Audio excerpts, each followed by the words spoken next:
제10호 태풍 하이선이 다행히 우려했던 것만큼 큰 피해는 남기지 않고 지나갔습니다. 하지만 수해 복구에 갈 길이 바쁜 남원은 9호 태풍 마이삭에 이어 또다시 손발이 묶였고 학교 20곳도 오늘 하루 등교를 중단했습니다. 700헥타르가 넘는 논에서 벼가 쓰러진 가운데 조사가 진행되면 낙과 등 농작물 피해도 더 추가될 것으로 보입니다. 주혜인 기자입니다. 지난 집중호우 때 유례없는 피해를 입었던 남원 금지면. 이번 태풍은 다행히 별탈 없이 지나갔지만 잦은 비로 복구 작업은 좀처럼 속도를 내지 못하고 있습니다.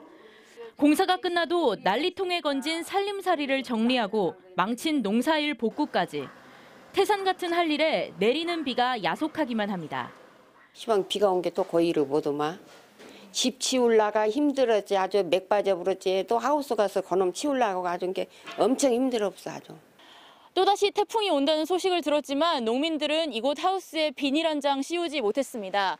집중호우로 이미 난장판이 된 하우스 안은 또다시 빗물이 가득 고였습니다.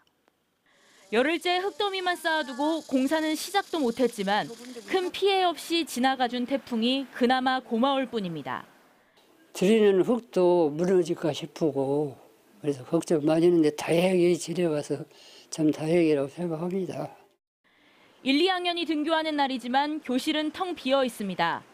도내 6개 시군의 학교 20곳이 안전사고 예방을 위해 등교를 중단하고 모든 수업을 온라인으로 전환했습니다.